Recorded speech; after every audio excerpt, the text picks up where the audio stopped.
Alunos, bom dia, tudo bem com vocês? Estamos iniciando mais uma aula de história que tem como tema ainda o conteúdo relacionado aos povos pré-colombianos.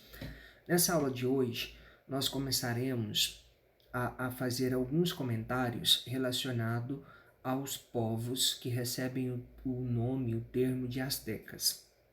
Antes de mais nada, alunos, é necessário que seja frisado que ainda nos encontramos no período da pandemia.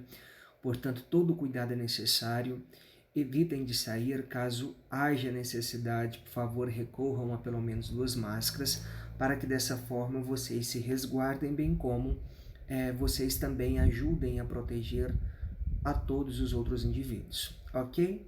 Vamos lá. Antes de mais nada, alunos, é necessário que nós comentemos um pouquinho quando os europeus chegaram aqui no continente americano, isso por volta do período das grandes navegações.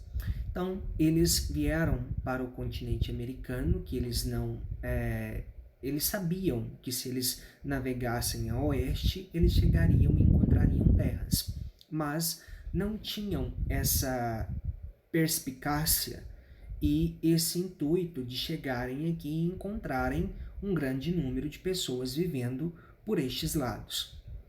E, antes de mais nada, quando Colombo chegou à América, havia mais de 500 milhões de pessoas vivendo no continente, ou seja, uma população ampla. E eles imaginavam que esses povos que aqui residiam, eles atribuíram o termo de índios, porque inicialmente eles pensaram que eles tinham chegado ao território da Índia, mas na verdade nós sabemos que não. E esses povos, eles se reuniam em comunidades pequenas e isoladas, e algumas comunidades, algumas sociedades eram sólidas, tinham domínio de técnicas agrícolas sofisticadas, eram capazes de construir grandes monumentos e estavam organizados socialmente. A esses povos desse continente americano que estavam organizados socialmente, esses europeus atribuíram os nomes dos povos maias, os astecas e os incas. E esses 3 povos que foram citados para vocês eram todas sociedades guerreiras. E por serem sociedades guerreiras, eles tinham o seu domínio com o qual eles estavam governando, e eles tinham outros povos que estavam sendo dominados por eles. E esses outros povos que estavam sendo dominados por eles tentavam fazer rebeliões, mas a todo instante em que essas rebeliões surgiam, eram sufocadas, justamente pelos maias, pelos astecas e pelos incas. Então, localização dos povos astecas. Para começo de conversa, nós temos um mapa aqui que vocês podem visualizar, que refere-se ao centro-sul do território mexicano, alunos. E nesse mapa vocês conseguem observar, por exemplo, que era um império vasto, um amplo império, e que tinham algumas peculiaridades que nós veremos agora, como por exemplo, a capital do Império Azteca se concentrava justamente nessa cidade, que é Teotihuatlán, ou Teotihuatlán, como algumas pessoas a chamam, e justamente por meio dessa cidade, os astecas então iniciaram o processo de dominação nas terras do continente americano. Então, até o século XII, os astecas eram apenas uma tribo seminômade e guerreira. Nesse período, fixou-se na região pantanosa do lago Texcoco e passaram a disputar reservas de água potável e terras de cultivo para os povos vizinhos. Em 325, já no século XIV, construíram a capital Tenochtitlan. O local onde hoje fica a cidade do atual México era considerado uma das mais belas cidades do mundo. E detalhe, alunos, quando os europeus chegaram aqui no continente americano e viram a amplitude, a arquitetura de Tenochtitlan, eles compararam Tenochtitlan à cidade de Veneza, que é uma cidade italiana. Por quê? Os astecas construíram Tenochtitlan em um lago, e ela era cercada por águas e um sistema hidráulico, um sistema muito preciso que permitia o acesso dos povos astecas a seus principais órgãos. E era tudo muito bem estruturado, tudo muito bem organizado. Então, realmente, os europeus ficaram boquiabertos e pensaram da seguinte forma: eles falaram assim, nossa, como que nós vamos impor o nosso domínio contrário a esse povo? E aí que entrou em cena os famosos acordos estes que foram firmados com outros povos, porque vejam bem, a sociedade asteca era uma sociedade guerreira, logo, por ser guerreiros, eles tinham inimigos, e os europeus foram, utilizando um ditado popular, foram comendo pelas beiradas. Então eles foram se aliando a esses povos que viam os astecas como se fossem inimigos, até que eles realmente consolidaram e invadiram a cidade de Tenochtitlan, impondo a sua dominação a esse povo asteca. E os astecas têm algumas curiosidades. Eu verei aqui mais para frente. Se no slide realmente não for mencionado, eu mencionarei para vocês. Vejam bem, alunos, esse é um esboço da cidade de Tenochtitlan. Percebam que no centro nós temos a cidade e ela estava cercada por um sistema engenhoso de arquedutos que levava água potável aos astecas. Enfim, era uma cidade muito bem organizada. E, arquitetonicamente perfeita, isso para o período com o qual nós estamos nos referindo. E hoje uma imagem atual das ruínas de Tenochtitlan. Os astecas dominavam vários povos vizinhos. As populações subjugadas tinham que pagar tributos que sustentavam o sistema. Ao redor de 1440, no século XV, já no finalzinho do século XV, aliás, na primeira metade do século XV, o Império compreendia 500 cidades com 15 milhões de habitantes. Percebam, alunos, era um império vasto, era um império grandioso. E passemos agora para o campo da religiosidade. Os astecas, eles eram politeístas, os deuses eram inspirados nos fenômenos naturais. A divindade maior era o deus da guerra e do sol. E não vou tentar repetir esse termo, porque é um termo que faz algumas dobras na língua e eu sou péssimo para pronunciá-lo, então deixarei quieto, mas aqui nós temos a representação do deus asteca, que era o senhor da guerra e do sol, e vocês podem acompanhar e terem essa percepção. Em homenagem ao deus do sol, construíram uma pirâmide, principal capital do império. No templo maior, realizavam sacrifícios humanos com prisioneiro. E acreditavam que sem as oferendas de sangue, o sol perderia o seu poder e o mundo chegaria ao fim. Como assim, alunos? Primeiro, nós temos que entender como que a sociedade asteca estava organizada. A sociedade europeia estava organizada e eles buscavam metais preciosos e especiarias. Então, o lucro sempre movimentou a sociedade europeia. Ainda, a sociedade asteca, alunos, eles estavam direcionados, eles estavam concentrados no sangue. O sangue humano era o elixir da vida. Sem o sangue humano, eles acreditavam que o sol perderia o seu poder e o mundo chegaria ao fim. Então, nessa imagem que vocês conseguem visualizar, essa é a pirâmide central. Aqui em cima eram realizados, eu vou pegar a lupinha que fica mais fácil para que eu consiga marcar e para que vocês consigam também ver com maior precisão. Aqui em cima, alunos, aqui eram realizados os sacrifícios. Aqui em cima eram realizados os sacrifícios, alunos, exatamente aqui. E por ser realizados os sacrifícios nesse local, aqui, por ser realizados os sacrifícios nesse local, alunos, de certa forma, esses astecas, como assim que eram realizados esses sacrifícios humanos? Qualquer indivíduo poderia ser sacrificado? Não. Esses astecas, por ser uma sociedade guerreira, eles observavam os conflitos travados. Aquelas pessoas que eram fortes, que eram exímias guerreiras, estas sim seriam sacrificadas. Por quê?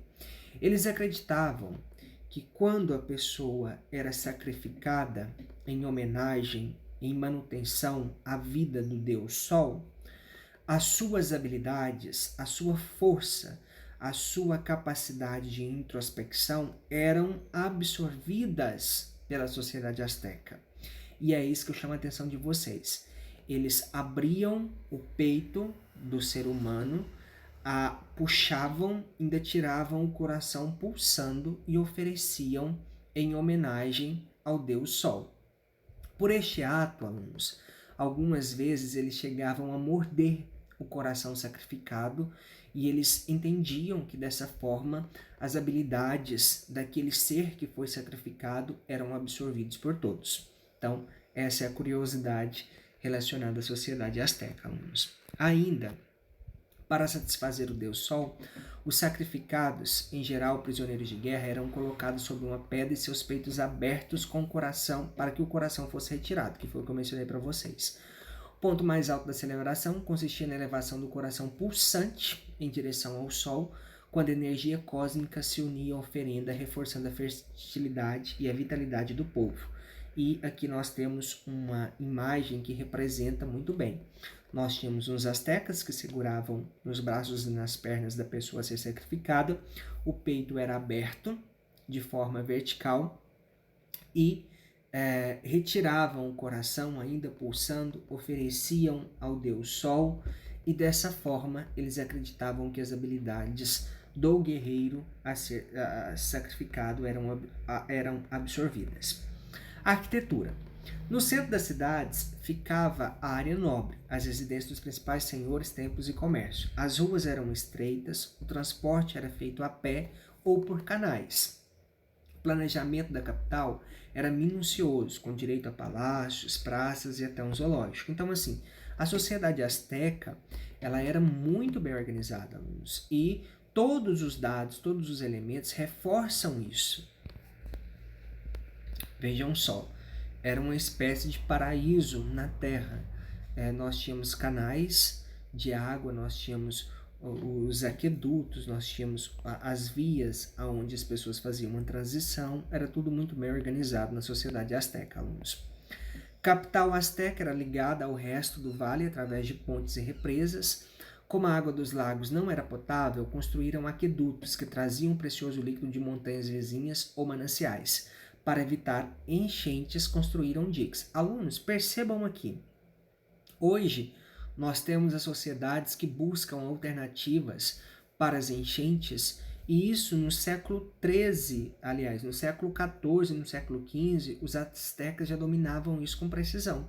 Então, isso não era sofrimento para eles, uma vez que eles já tinham pleno conhecimento da construção dos diques, melhorando assim a sua sociedade.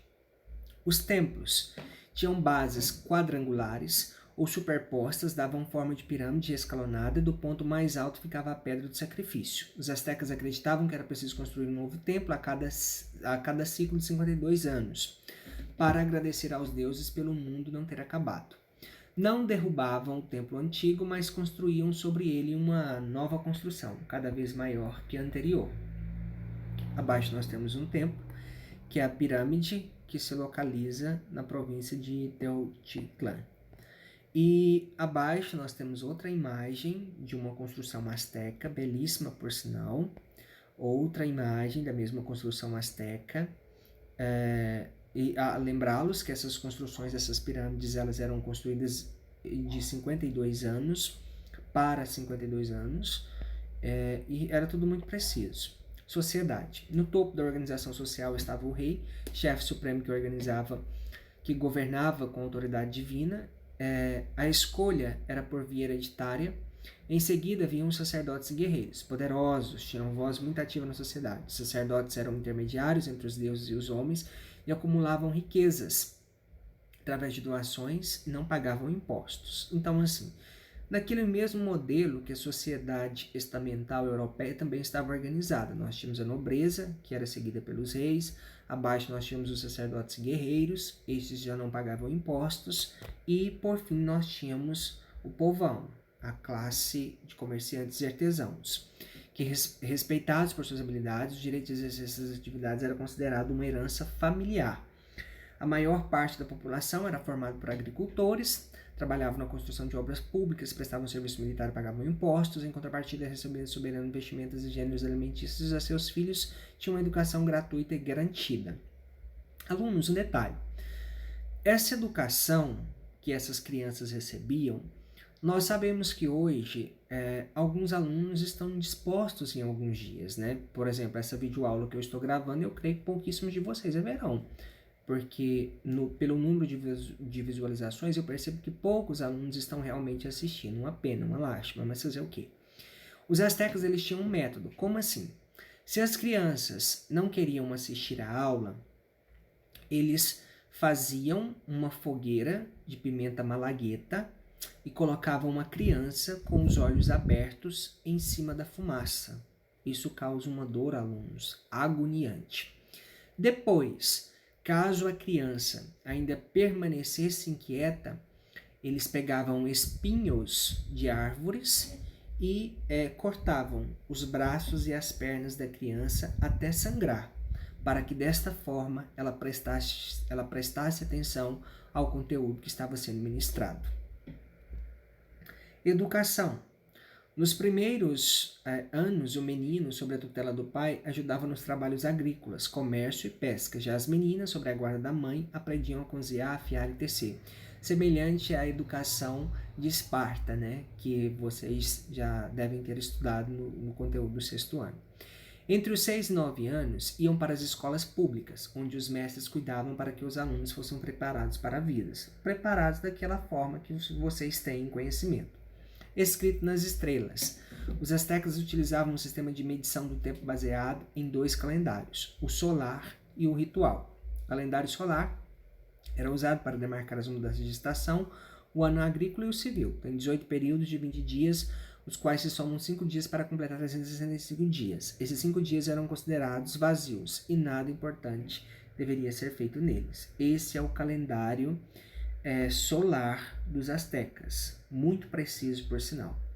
Os astecas criaram também um calendário ritual,